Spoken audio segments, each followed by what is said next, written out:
The colony of Meridian hung like a jewel in the darkness of space, its biodomes glittering under the light of twin suns.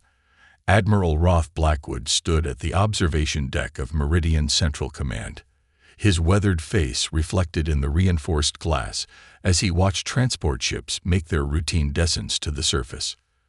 20 years of peace had turned this frontier outpost into humanity's most successful extrasolar colony. The first warning came not from their sensors, but from the sudden silence. Communication arrays across the northern hemisphere went dark one by one, like stars blinking out at dawn. Blackwood felt the change before he saw it. A subtle shift in the air pressure, a stillness that shouldn't exist in a bustling command center. "Sir, we're detecting massive energy signatures entering the system," Lieutenant Petra Santos reported, her fingers dancing across holographic displays. "Configuration unknown. They're not matching any known human vessels." The objects emerged from the darkness beyond Meridian's outer defense perimeter, their hulls seeming to absorb light rather than reflect it. They moved with impossible grace for their size, each ship larger than anything humanity had ever constructed. Blackwood counted 12 of them before he stopped trying. Aboard the lead vessel, Commander Nix of the Vanguard watched the human colony with eyes that had witnessed the fall of 1,000 worlds. The Vanguard were ancient, powerful, and utterly convinced of their superiority. To them, younger races were little more than resources to be harvested or obstacles to be removed. "Primitive defenses," Nix observed, their crystalline voice echoing through the command chamber. "They have no conception of true power." The commander's form shifted like liquid metal, a characteristic of their species' adaptive biology. "Begin the protocol. No warnings. No mercy." On Meridian, chaos erupted as the first wave of alien fighters pierced the atmosphere. They moved like liquid shadow, their weapons cutting through the colony's defensive shields as if they were paper. Blackwood watched in horror as the first biodome crumbled, its atmospheric containment failing in a spectacular cascade of light and debris. "All units, battle stations." Blackwood's voice carried the weight of command, even as his heart raced. "This is not a drill. I repeat, this is not a drill. All civilians to emergency shelters. Military personnel to assigned positions." The Meridian Defense Force responded with remarkable speed, but their weapons seemed to pass harmlessly through the alien ships. It was like fighting shadows. Every time they thought they had a lock on target, the enemy vessels would shift and flow into new configurations. In the midst of the chaos, Lieutenant Santos made a discovery that would change everything. "Sir, their ships, they're not just avoiding our weapons. They're learning from them, adapting in real time." Blackwood's mind raced with the implications. If the aliens could adapt to their attacks, traditional military doctrine would be useless. They needed something else, something unpredictable, something human. As fires raged across Meridian's surface, Blackwood made a decision that would echo through history. "All units, implement Protocol Omega. Abandon standard tactics. I want chaos, creativity, and controlled madness. Show these bastards what humanity can do when pushed to the wall." Commander Nix noticed the change immediately. Where there had been predictable military responses, chaos now reigned. Human ships performed maneuvers that defied both logic and safety protocols. Civilian vessels turned themselves into weapons. Every time the Vanguard adapted to one strategy, the humans would switch to something completely different. "Fascinating," Nix murmured, watching a human transport ship deliberately crash into one of their fighters, taking both vessels out in a spectacular explosion. "They're acting against their own survival instincts." For the first time in centuries, the commander felt something they had almost forgotten: uncertainty. The battle for Meridian had begun, and with it, humanity's greatest test. As the stars watched in silence, a species that had conquered galaxies was about to learn that sometimes the most dangerous opponent is the one with nothing left to lose. The smoke from burning biodomes painted Meridian's sky in shades of amber and gray. Captain Thea Winter crouched behind the twisted remains of a defense turret, watching alien ships prowl through the ruins of what had once been the colony's agricultural sector. 3 days into the invasion, and humanity was learning harsh lessons about survival. "Status report," she whispered into her tactical comm, careful to keep her voice low. The Vanguard had already demonstrated an uncanny ability to detect and locate sound patterns matching human speech. "West sector is quiet," came the response from Sergeant Omar Hassan. "Too quiet. They're up to something." Thea had assembled her resistance cell from survivors of the initial assault. Farmers, engineers, and civilians who had never expected to become soldiers. Yet here they were, fighting an enemy that seemed to defy the laws of physics itself. In orbit, Admiral Blackwood's fleet had been reduced to a handful of ships playing an elaborate game of cat and mouse with the Vanguard vessels. But it was on the ground where humanity was making its stand, and where they had made their most surprising discovery. The aliens, for all their technological superiority, couldn't seem to grasp human unpredictability. Every time they adapted to one tactic, humans would switch to something completely different, often employing strategies that seemed suicidal at first glance. Commander Nix observed the ongoing ground battles with growing frustration. Their forces had expected to encounter organized military resistance. Instead, they found themselves facing what appeared to be random acts of chaos. Humans would sacrifice valuable resources for seemingly negligible tactical advantages, only to reveal complex strategies days later. "They're not fighting according to any known combat doctrine," Nix reported to the Vanguard High Command. "Their actions defy logical analysis. We adapt to one pattern only to find it was a deliberate misdirection." In the ruins of Meridian's capital city, Thea's resistance fighters had turned this very unpredictability into their greatest weapon.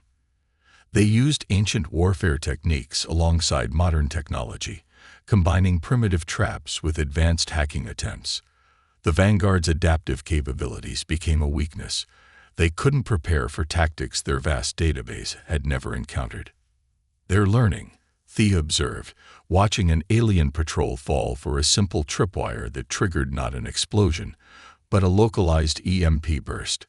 The aliens' shape-shifting forms momentarily froze, giving her team the opening they needed. "All units, execute Operation Wildcard," she commanded.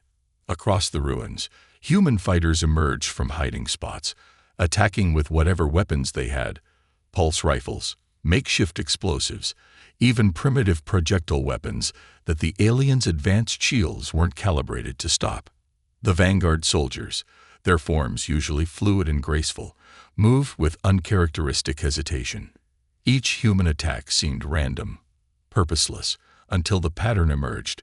They were being herded into a killing zone. Commander Nix felt something unprecedented: doubt. The humans weren't just fighting back. They were adapting faster than the Vanguard could analyze their strategies. Every defeat seemed to make them stronger, more determined, more creative in their resistance. "Impossible," Nix muttered, watching another patrol fall to seemingly primitive tactics. "They're not just surviving. They're learning, evolving." The breaking point came during a massive Vanguard assault on the colony's main power facility. The aliens expected the humans to defend this crucial infrastructure at all costs. Instead, they found the facility completely abandoned. Too late, they realized the humans had turned the entire complex into an elaborate trap.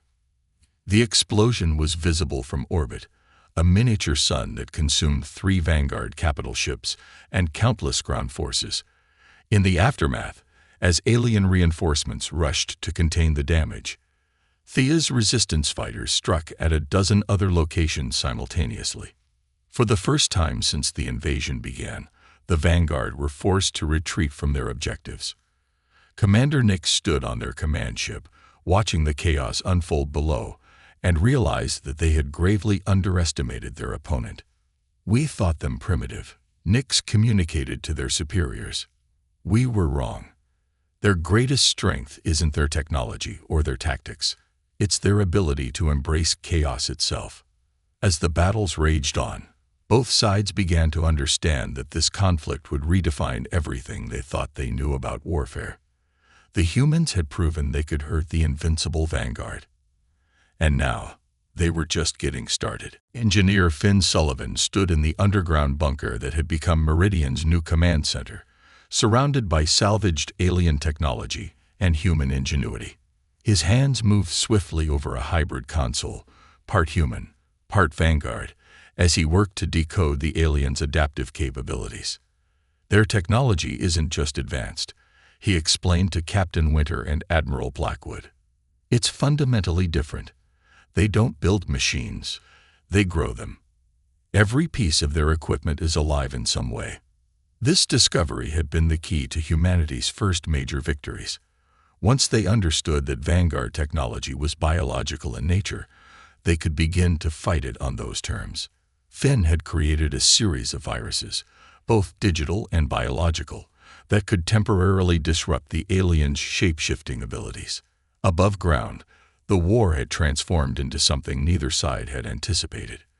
The humans had learned to fight like ghosts, appearing and disappearing before the vanguard could adapt to their presence. Every civilian structure became a potential ambush site, every piece of debris a possible weapon. Commander Nix found themselves increasingly obsessed with understanding the human resistance. They had conquered dozens of species across the galaxy, but none had adapted so quickly, fought so fiercely, or caused such havoc among the vanguard forces. Their inferior technology should make them easy to defeat, Nix argued during a strategy session with their lieutenants. Instead, they turned their very limitations into advantages. They use primitive projectile weapons because our shields are designed for energy attacks. They employ simple mechanical traps because our sensors are calibrated for complex technology. The tide began to turn when Finn's team made another breakthrough. They discovered that the Vanguard's adaptive capabilities had a limit. They could only maintain so many adaptations simultaneously. Push them to adapt too quickly, and their previous adaptations would begin to fail. Think of it like muscle memory, Finn explained to the resistance fighters. Force them to learn too many new patterns at once, and they'll start forgetting the old ones. Captain Winter immediately understood the implications. She organized her forces into what she called chaos cells, small groups that would each employ completely different tactics. Some would use advanced technology, others primitive weapons. Some would fight with military precision, others with apparent randomness. The strategy proved devastating to the vanguard. Their forces found themselves caught in an endless cycle of adaptation and readaptation, never able to fully counter any single human approach before facing something completely different. Admiral Blackwood, watching from his command center, saw the pattern emerging. We're not just fighting them, he realized. We're teaching them that they can't predict us, can't control us, can't defeat us through superior technology alone. The turning point came during the Battle of Dawn Valley. The vanguard launched a massive assault, confident they had finally analyzed and prepared for every human tactic. Instead, they found themselves facing something unprecedented, humans using vanguard technology against them, but in ways the aliens had never imagined possible. Finn's team had not just decoded alien tech, they had reimagined it. They used the biological nature of vanguard equipment to create hybrid weapons that combined human creativity with alien power. The results were devastating. Commander Nix watched in disbelief as their forces were pushed back for the first time in the campaign. Human fighters wielded repurposed vanguard weapons with a savage creativity that defied all tactical analysis. They didn't just use the technology.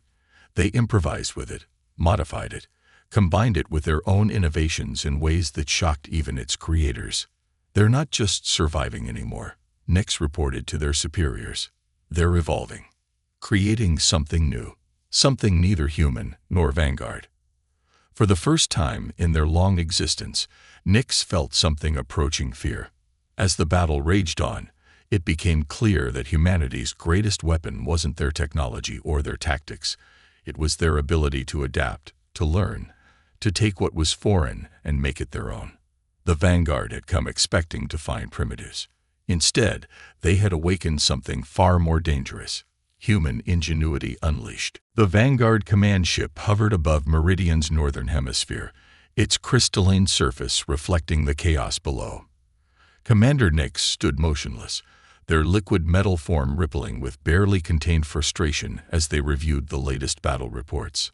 The campaign that should have been a simple conquest had turned into a grinding war of attrition. The humans have contaminated our understanding, First Lieutenant Vex announced, their form shifting anxiously. Our tactical databases are becoming corrupted with their chaos. Units are beginning to question. This was unprecedented in Vanguard history. Their species had evolved beyond individual thought, beyond the messiness of emotion and doubt. Yet here, facing these primitive humans, the unthinkable was happening. Their forces were developing individual traits, adopting unpredictable behaviors, becoming more human. On the ground, Dr. Rose Hammond worked tirelessly in her makeshift laboratory, surrounded by captured Vanguard technology. As Meridian's leading xenobiologist, she had made a discovery that could change everything. Their biological technology isn't just adaptive, she explained to Admiral Blackwood and Captain Winter. It's empathic. It responds to emotions, to willpower. The Vanguard have evolved so far beyond their original form that they've forgotten this fundamental connection. This revelation explained why human chaos tactics had been so effective. The Vanguard's technology, designed to respond to ordered, logical patterns, was being overwhelmed by the raw emotion and determination of human warriors. Finn Sullivan's engineering team had already begun exploiting this weakness. They developed what they called emotional resonators, devices that amplified human emotional states and projected them at Vanguard technology. The results were spectacular. Alien ships would freeze mid-flight, their living metal surfaces rippling in confusion as they encountered something their logical systems couldn't process. Commander Nix felt the change spreading through their fleet. More and more units were reporting anomalies, moments of hesitation, flashes of something that could almost be called feeling. The purity of the Vanguard was being corrupted by prolonged exposure to human unpredictability. "We must withdraw," Lieutenant Vex suggested, their form shimmering with what could only be described as fear. "These humans, they change us by fighting us. They make us less perfect." But Nix couldn't accept defeat. They had never failed, never retreated, never known the sting of loss. Yet with each passing day, the evidence became harder to ignore. The humans weren't just fighting back. They were transforming the very nature of their enemy. The crisis point came during what became known as the Battle of Broken Mirror. Captain Winter's forces launched a coordinated attack on the Vanguard's main ground base, but this time they didn't just fight with weapons. They fought with music, with art, with expressions of raw human emotion that sent the alien technology into chaos. Dr. Hammond watched from her laboratory as the battle unfolded. They're not just defeating the Vanguard, she realized. They're awakening something in them, something the aliens thought they'd evolved beyond. Nix stood on their command ship, watching their perfect formations crumble in the face of human chaos. For the first time in their existence, they felt something beyond logic, beyond tactical analysis. They felt wonder.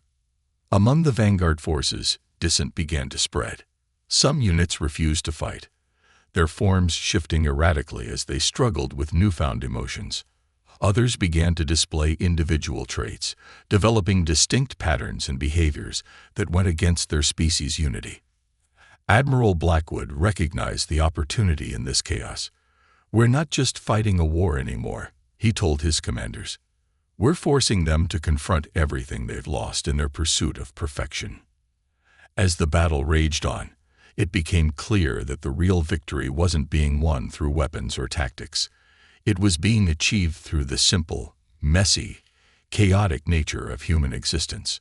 The Vanguard had come to conquer a primitive species, only to find themselves being transformed by the very qualities they had dismissed as weaknesses. The perfect unity of the Vanguard began to fracture. Some ships refused orders, their crews experiencing individual thoughts for the first time in countless generations. Others attempted to maintain their purity by isolating themselves from the human influence, only to find that the change had already begun within them. Commander Nix watched their perfect invasion force dissolve into chaos, and for the first time, they began to question everything they had ever known about strength, about evolution, about what it truly meant to be advanced. The humans hadn't just resisted conquest, they had shattered the very foundations of Vanguard civilization. The twin suns of Meridian rose over a transformed battlefield. The once pristine Vanguard ships now hung in orbit like scattered mirrors, their surfaces rippling with newfound individuality.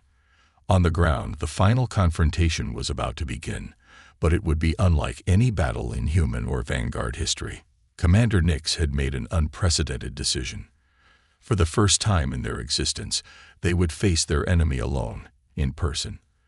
Their liquid metal form shifted nervously as they descended to the surface in a small transport, accompanied only by Lieutenant Vex, who had also begun to show signs of individual thought. Admiral Blackwood, Captain Winter, Dr. Hammond, and Engineer Sullivan waited at the designated meeting point, the ruins of Meridian's first colony dome. The symbolism wasn't lost on either side. This was where humanity had first claimed their place among the stars, and now it would be where two species would confront their shared future. "We came to elevate you," Nix began, their crystalline voice carrying a new undertone of uncertainty. "To perfect you as we perfected ourselves. We were wrong." The human leaders watched as the alien commander's form rippled and shifted, displaying emotions that no Vanguard had shown in millennia. Dr. Hammond's instruments registered massive changes in the alien's biological structure. They were evolving in real time, shaped by their interaction with humanity. "You haven't perfected yourselves," Finn Sullivan responded, his engineer's mind grasping the truth. "You've trapped yourselves. Evolution isn't about reaching a final perfect form. It's about constant adaptation, constant change." Captain Winter stepped forward, her weapon lowered but ready. "Your technology, your society, your entire species, you've been stuck in a loop of your own making. Fighting us didn't corrupt you. It woke you up." Lieutenant Vex moved suddenly, their form fragmenting into patterns never before seen in their species. "The chaos. It's not weakness. It's freedom. We forgot how to change, how to grow. We thought we had reached the end of evolution." Dr. Hammond's readings confirmed what they were witnessing.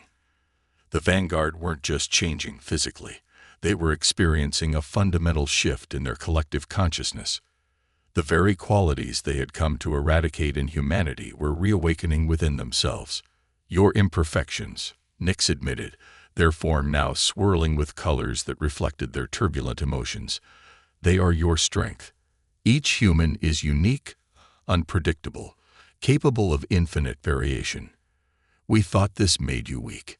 Instead, it makes you miraculous." Admiral Blackwood watched as more Vanguard ships descended from orbit, their crews drawn to the transformation taking place below. The aliens were changing, their perfect unity fragmenting into billions of individual patterns, each unique, each alive with newfound possibility. "We don't want your surrender," Blackwood declared. "We want your understanding. This is what humanity has always been about, not perfection, but perpetual growth.